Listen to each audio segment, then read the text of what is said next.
Évangile de Marcos, Marc en français, chapitre 15. Et immédiatement, dès le matin, les principaux prêtres tinrent conseil avec les anciens et les scribes et tout le Sanhédrin. Et ayant lié Yéhoshua, ils l'emmenèrent et le livrèrent à Pilate. Et Pilate l'interrogea, « Tu es le roi des Juifs? » Et répondant, il lui dit, « Tu le dis. » Et les principaux prêtres l'accusaient de beaucoup de choses. Mais Pilate l'interrogea de nouveau, « Ne réponds-tu rien?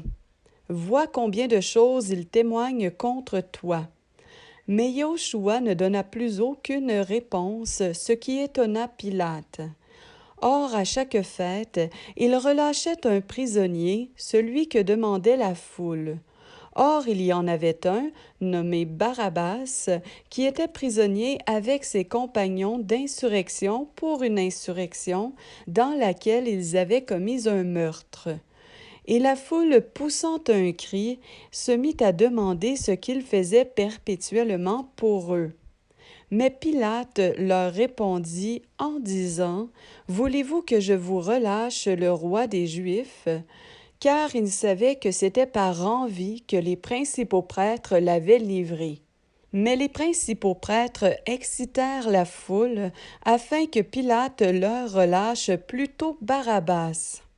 Et Pilate, répondant, leur dit encore, « Que voulez-vous donc que je fasse de celui que vous appelez roi des Juifs? » Et ils s'écrièrent encore, « Crucifie-le. » Et Pilate leur dit, « Mais quel mal a-t-il fait? » Et ils s'écrièrent encore plus fort, « Crucifie-le. » Mais Pilate, voulant satisfaire la foule, leur relâcha Barabbas.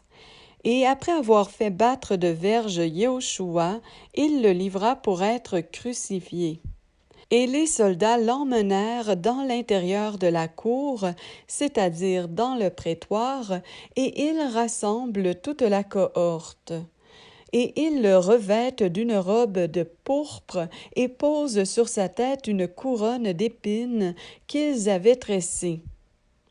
Et ils commencèrent à le saluer en lui disant, « Nous te saluons, roi des Juifs. » Et ils lui frappaient la tête avec un roseau et crachaient contre lui et fléchissant les genoux, ils l'adoraient. Et après s'être ainsi moqués de lui, ils le dépouillèrent de la pourpre, le revêtirent de ses propres vêtements et le conduisirent dehors pour le crucifier.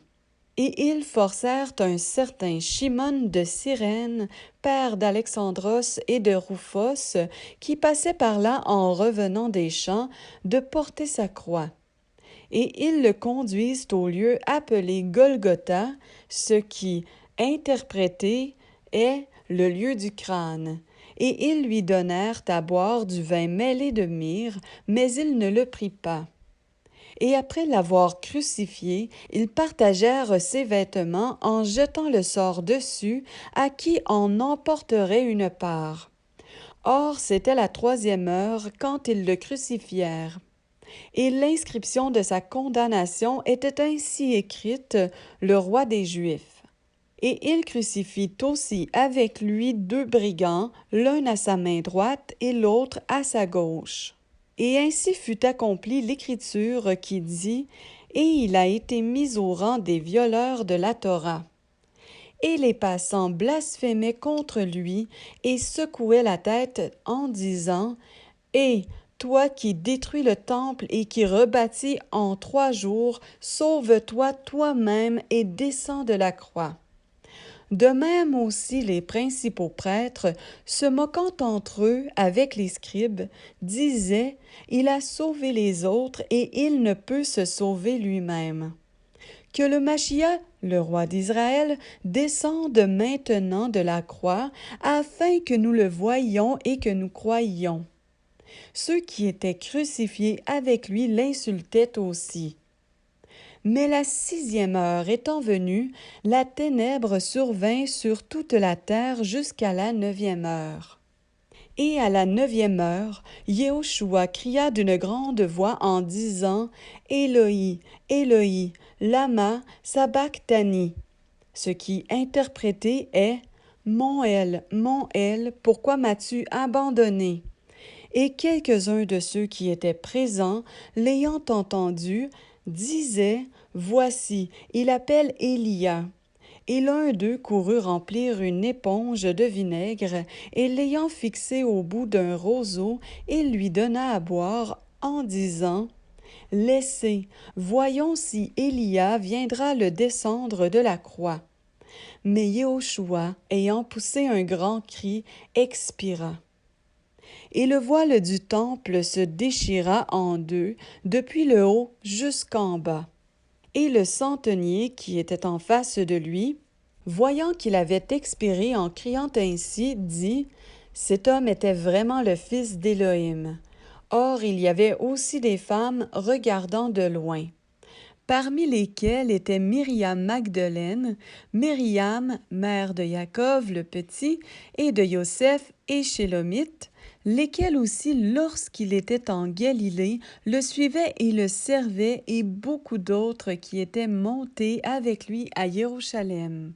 Et le soir étant venu, comme c'était la préparation, c'est-à-dire le jour qui précède un Shabbat, arriva Joseph d'Arimathée, conseiller honorable, qui attendait aussi le royaume d'Élohim. Il osa se rendre vers Pilate pour demander le corps de Yehoshua. Et Pilate s'étonna qu'il soit déjà mort. Et ayant fait venir le centenier, il lui demanda s'il était mort depuis longtemps. Et l'ayant appris du centenier, il donna le corps à Joseph. Et ayant acheté un linceul, le descendit de la croix et l'enveloppa du linceul et le déposa dans un sépulcre taillé dans le rocher. Et il roula une pierre sur l'entrée du sépulcre. Et Myriam Magdeleine et Myriam, mère de Joseph, regardaient où on le mettait.